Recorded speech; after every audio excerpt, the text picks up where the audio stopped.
मैं तो as you all know मैं बॉलीवुड या इंडियन सिनेमा इंडस्ट्री का कोई बहुत बड़ा फैन नहीं हूँ, but I am a fan of his talent because I feel that he is one of the truly original actors and a future legend of the Indian cinema industry.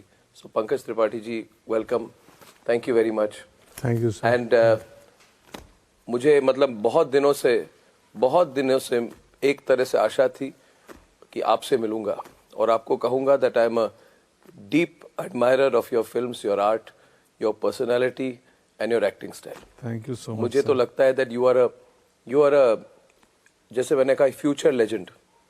मतलब आपने पूरे जो हमारी एक तरह से परफॉर्मिंग आर्ट्स और cinema industry, OTT की डायरेक्शन आपने चेंज कर दी है और आपके सफलता के कारण आज बहुत ऐसे टैलेंट सामने आए हैं पिछले 5-6 साल में जो शायद पहले रिकॉग्नाइज नहीं होते.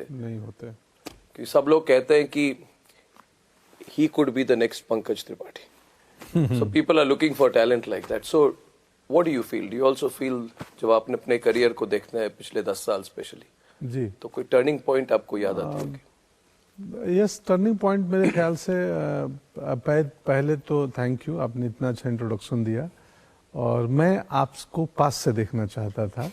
मेरी इच्छा थी क्योंकि मैं टीवी में देखा था तो मुझे लगा था कि देखूं, और इस इंटरव्यू के पहले मैं 5 मिनट मिला हूं आपसे तो मुझे वो व्यक्ति नहीं मिला जो टीवी में दिखा था. तो खैर यस, ओटीटी आने के बाद से खास करके मेरे कैरियर में बदलाव हुआ. जब इंडिया में 2016-17 में ओटीटी आ रहा था, एक फिल्म आई थी न्यूटन जिसके लिए नेशनल अवार्ड मिला मुझे पहली बार. तो वो फिल्म हुई थी छोटी रिलीज बट बॉक्स ऑफिस पे चल गई और बड़ी उसके साथ कुछ बड़ी फिल्म को पछाड़ के ज़्यादा दिन चली गई. फिर ऑस्कर के लिए इंडियन एंट्री भेज दी गई. वो उससे थोड़ा सा चर्चा हुआ था, बट ओटीटी आने के बाद से. किस साल की बात है न्यूटन? 2017. एक स्कूल टीचर नहीं, चुनाव कराने वाले नक्सल इलाके में इलेक्शन कराने जाते हैं एरिया में जो. यस, और सीआरपीएफ कमांडेंट हूँ मैं. परफेक्ट याद है मुझे. तो वो फिल्म चल गई और सराहा गया. और सेम टाइम ओटीटी इंडिया में आ चुके थे मिर्जापुर प्राइम वीडियो पे और सेक्रेट गेम उधर चल रहा था. तो ओटीटी इंटरनेट के आने से स्क्रीन ज़्यादा डेमोक्रेटिक हो गया. पहले स्क्रीन सिनेमा हॉल था, फिर स्क्रीन घर का टीवी स्क्रीन था जो ड्राइंग मेन लिविंग एरिया में रहेगा. अब ये मोबाइल जेब तक पहुंच गया या पर्सनल टैब लैपटॉप के थ्रू. तो मुझे लगता है कि तो ज़्यादा लोग हम लोगों को देखने लगे. ऑडियंस बढ़ गई क्योंकि हमारी फिल्में 200 सिनेमा घरों में रिलीज होती है. अब चुनाव में खड़े कर दो एक आदमी को और बोलो कि तुम्हारा बूथ पूरे इंडिया में 200 बनाएंगे, कौन मतदाता आएगा भाई?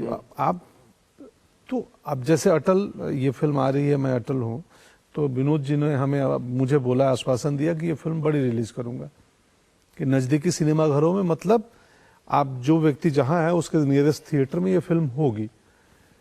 तो ओटीटी ने मेरे जीवन को और मेरे करियर को काफी बदला है. मतलब ऐसी ऑडियंस आ गई जो पहले मल्टीप्लेक्स में नहीं जाती थी. और पहले उस ऑडियंस तक हमारी फिल्में नहीं पहुंच पाती थी कि कोई 20 किलोमीटर ट्रेवल करके फिल्म नहीं देखेगा.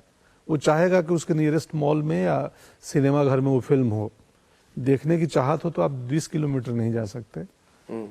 तो इसने स्क्रीन बढ़ा दिया. तो कंटेंट इज किंग वाली बात हो गई. अभी मतलब सबको मतलब सेम प्लेटफॉर्म मिला, यूनिफॉर्म प्लेटफॉर्म मिला पहली बार. और कंटेंट इज किंग और स्क्रीन नियर यू, मतलब जो आपके जेब में है, स्क्रीन अवेलेबल है. This is your screen. हाँ, तो this really democratised everything. Yes, तभी तो. वरना मेरे जैसे अभिनेता को, मैं तो 10 साल पहले भी बॉम्बे में रहा हूँ, 20 साल हो गए मुझे. सो मुझे ऐसा मेरा मानना है. तो एक तरह से व्यवस्था भी है जो फिल्म बना रहे हैं आजकल, उनकी व्यवस्था भी है to get people who can be identified with. जी, पहले था कि जितना मतलब जो फिल्म एक्टर और एक्ट्रेस है उनको इस तरह से बनाइए, शूटिंग भी विदेश में कराइए, सीक्वेंसेस भी बाहर, एक फैंटेसी वर्ल्ड वाली थी. तो ये फैंटेसी वर्ल्ड, लोग कहते थे people want to be in fantasy. जब पूछा जाता था कि आप मूवीज बना रहे हैं स्विट्जरलैंड में, अमेरिका में, नॉर्वे में, तो हमेशा फिल्म प्रोड्यूसर्स कहते थे when people go to a movie hall they don't want to connect with the reality. इसको आप कैसे देखते हैं? क्योंकि आप अभी जो मूवीज बन रहे हैं पिछले 10-15 साल से, they are very close to reality. Rooted stories हैं, वो हमारी कहानियां हैं, वो हमारे यहाँ की कहानियां लोग देखना चाहते थे। यस सर, अब जो लोकल है वो ग्लोबल है का नारा सिनेमा में भी है। अब हमारी कंटेंट तो बाहर फेस्टिवल में जाती है, बाहर रिलीज होती हैं। मैंने सुना है कि आने वाले दिनों में मिर्जापुर को दूसरी भाषा में डब करेंगे, स्पेनिश में, मैं सुन रहा था कहीं।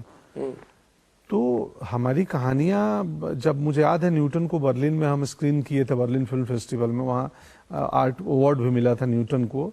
तो आफ्टर स्क्रीनिंग जो ऑडियंस और मेंबर्स थे फेस्टिवल के, उनसे हमने इंटरेक्ट किया जी। इतनी उनकी इंटरेस्ट थी कि ये चुनाव कैसे होता है, हाँ ये आदिवासी कौन है, ये जंगल में गए थे यार, ऐसा है, इतना सुंदर है, इसका मीनिंग क्या होता है। तो मुझे लगा ये लोग हमारी स्टोरीज को जानने में बहुत इंटरेस्टेड है।